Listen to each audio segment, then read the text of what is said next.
morning, everyone. Before I start my speech today, let me begin with a short story from my life. So one day after dinner, I told my sister to put her bowl in the sink. It seems like a very simple thing to do, right? Then I went to the bathroom for a moment. When I came back, nothing had changed. The bowl was still there, she's still sitting there, and the only thing she moved was her leg, moved to a different position.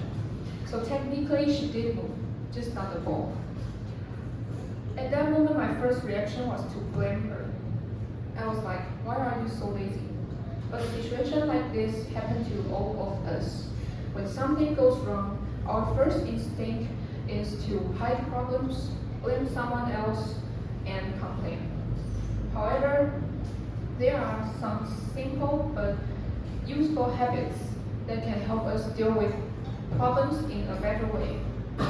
Don't blame, look in the mirror, and engineer the solution. So let's begin with habit 1, don't blame.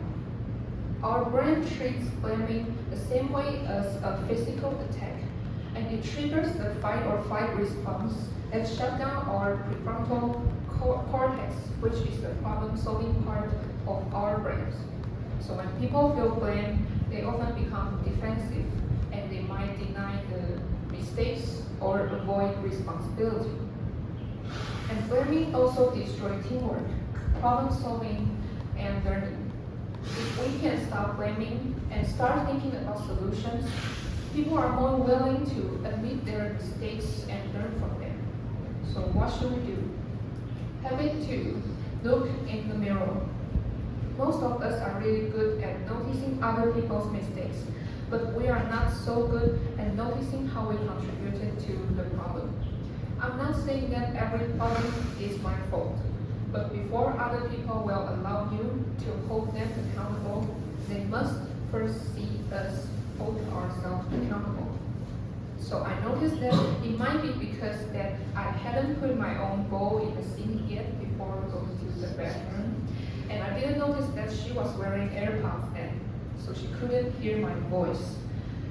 And of course, she couldn't hear my request.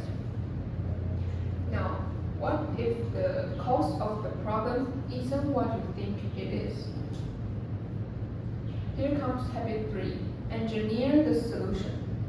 When bad things happen, our brains are hardwired to blame the person closest to the mess and ignore other causes. Fortunately, there's a fix called system thinking, which is noticing how environment and process influence behavior. Instead of asking whose fault is this, ask where did the process break down. This question can help you find sustainable solutions to your problems. Remember, you can't inspire accountability in others until you model it yourself. Next time, try these 3 useful habits and watch them change your outcomes. Don't blame, look in the mirror, and engineer the solution. Be the change that you want to see in others. Thank you for your listening.